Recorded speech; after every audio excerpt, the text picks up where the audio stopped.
Assalamualaikum warahmatullahi wabarakatuh. Halo teman-teman, perkenalkan nama saya Julia Mispa, kelas 1A dengan NIM 01200026. Saya mahasiswa Akperkasdam 2 Sriwijaya, Prodi D3 Keperawatan. Di sini saya akan menjelaskan penyuluhan tentang penyakit asma. Apakah kalian tahu apa sih penyakit asma? Baiklah, saya akan jelaskan. Berdasarkan data WHO tahun 2006, sebanyak 300 juta orang menderita asma dan 225.000 penderita meninggal dunia karena asma di seluruh dunia. Maka kejadian asma 80% terjadi di negara berkembang akibat kemiskinan, kurang pendidikan, pengetahuan, dan fasilitas pengobatan lainnya. Angka kematian yang disebabkan oleh penyakit asma di seluruh dunia diperkirakan akan meningkat 20% untuk 10 tahun yang akan datang jika tidak terkontrol dengan baik.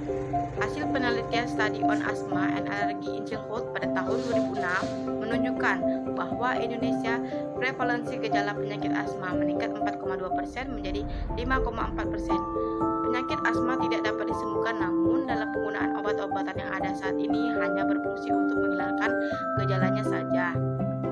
Nah, kita langsung saja ke pengertian penyakit asma ya. Asma berasal dari bahasa Yunani kuno, yaitu asmat, yang berarti terengah-engah. Asma adalah penyakit kronis yang ditandai dengan sesak nafas seperti bunyi ngik-ngik atau wheezing, di mana derajat keparahan setiap orang berbeda-beda. Pada saat serangan yang terjadi adalah menyempitnya jalan nafas kita akibat dari pengerutan bronkus yang menyebabkan udara sulit keluar masuk paru. Penyakit asma belum sepenuhnya dimengerti, namun faktor risiko yang dapat mencetuskan timbulnya penyakit asma adalah alergen, zat yang disembuhkan, rokok dan iritasi. Zat kimia asma tidak dapat disembuhkan, namun dapat dikontrol dengan tata laksana yang tepat. Gejala dan tanda penyakit asma. Secara umum, gejala asma adalah sesak napas, batuk berdahak, dan suara napas berbunyi ngik-ngik, atau seringnya gejala ini timbul pada pagi hari menjelang subuh. Hal ini karena pengaruh keseimbangan hormon kortisol yang kadarnya rendah ketika pagi dan berbagai faktor lainnya. Penderita asma akan mengeluhkan sesak nafas karena udara pada waktu bernapas tidak dapat mengalir dengan lancar pada saluran nafas yang sempit, dan hal ini juga menyebabkan timbulnya bunyi ngik-ngik pada saat bernapas. Pada penderita asma, penyempitan saluran pernapasan yang terjadi dapat berupa pengerutan dan tertutupnya saluran oleh dahak yang diproduksi secara berlebihan dan menimbulkan batuk sebagai respon untuk mengeluarkan dahak tersebut. Pada asma terjadi 3 jenis proses kebersamaan, yaitu peradangan inflamasi pada saluran nafas, 2 penyempatan saluran nafas, 3 pengeluaran cairan mukus atau lendir bekas secara berlebihan. Akibat dari 3 proses pada asma, maka pasien asma dapat mengalami kesukaran bernafas atau sesak yang disertai batuk dan bengih. Untuk serangan akut asma mulai dari batuk yang terus-menerus, kesulitan menarik nafas atau mengeluarkan nafas sehingga perasaan dada seperti tertekan, serta nafas yang berbunyi. Umumnya serangan asma terjadi kedalaman menjelang pagi hari. Ciri asma pada anak yaitu batuk meninggi pada malam hari atau bisa terjadi pada musiman. Ada riwayat alergi baik pasien atau keluarga. Asma bisa juga karena adanya kelainan pada saluran pernapasan, seperti halnya otot saluran nafas mengkerut, saluran lendir menebal atau bengkak, dan lendir lebih banyak dan kental lengket. Anak yang terkena asma biasanya sesak nafas dan nafasnya cepat, sakit di bagian dada dan biru sekitar mulut, serta susah berkata-kata. Etiologi.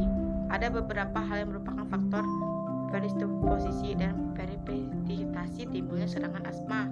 Genetik, di mana yang diturunkan adalah bakal alerginya, meskipun belum diketahui bagaimana cara penurunan yang jelas. Penderita dengan penyakit alergi biasanya mempunyai keluarga dekat juga menderita penyakit alergi. Karena adanya bakal alergi ini, penderita sangat mudah terkena penyakit asma jika tidak terpapar dengan faktor pencetus. Faktor peripitasi. 1. Alergen, di mana alergen dapat dibagi menjadi 3 jenis, yaitu A. Inhalan, yang masuk melalui saluran pernapasan seperti debu binatang, sebelum bunga, spora, jamur, bakteri, dan polusi. 2. Instan, yang masuk melalui mulut seperti makanan dan obat-obatan. 3. Kontakan, yang masuk melalui kontak memberi seperti perhiasan, logam, dan jam tangan. 2. Perubahan cuaca lembab dan hawa. Pegunungan yang dingin sering mempengaruhi asma. Atmosfer yang mendadak dingin merupakan faktor pemicu terjadinya serangan asma. Kadang-kadang serangan berhubungan dengan musim seperti musim hujan, musim kemarau, musim bunga. 3. Stres stres atau gangguan emosi dapat menjadi pencetus serangan asma. Selain itu juga bisa memperberat serangan asma yang sudah ada. Di samping gejala asma yang timbul harus segera diobati, penderita asma yang mengalami stres atau gangguan emosi perlu diberi nasihat untuk menyelesaikan masalah pribadinya. Jika tidak, stresnya belum diatasi, maka gejalanya asma belum bisa diobati. 4. Lingkungan kerja. Hal ini berkaitan di mana dia bekerja, misalnya orang bekerja di laboratorium hewan, induksi tekstil, pabrik, bersih lalu lintas, dan gejala ini membaik pada waktu libur atau cuti. 5. Olahraga atau aktivitas jasmani yang berat. Sebagian besar penderita asma akan mendapat serangan jika melakukan aktivitas jasmani atau olahraga yang berat. Paling cepat paling mudah menimbulkan serangan asma. Secara umum, pencetusnya adalah makanan yang mengandung zat pengawet, penyedap, dan pewarna. Bila makanan tersebut dikonsumsi terus-menerus akan mengakibatkan reaksi alergi dan inflamasi atau peradangan. Aktivitas berlebihan seperti berlari-lari atau main sepeda seharian tanpa cukup istirahat, gejala yang timbul biasanya sewaktu tidur akan mengalami batuk-batuk. Penyakit infeksi seperti influenza dan infeksi saluran nafas atau ISPA, batuk yang disebabkan oleh penyakit tersebut dapat memicu terjadinya asma. Alergen seperti debu di rumah dan di jalan, debu karpet, kasur, kapuk, asap rokok, tungau, serpi atau bulu binatang, spora jamur. Cuaca panas atau dingin. Iritan seperti zat kimia, obat nyamuk, pewangi ruangan, asap rokok, bau cat yang menyengat, SO2 dan polutan udara lain. Buah-buahan tertentu, nanas, rambutan, anggur dan lainnya. Getah atau manisnya buah sering membuat batuk. Pada dasarnya, penanganan asma paling efektif adalah dengan menghindari faktor-faktor pencetus asma dan menggunakan obat asma. Baiklah, itu dia dapat saya sampaikan. Semoga teman-teman mengerti dan paham apa yang saya sampaikan. Lebih dan kurang saya mohon maaf. Saya akhiri. Wabillahi taufiq wal hidayah. Wassalamualaikum warahmatullahi wabarakatuh.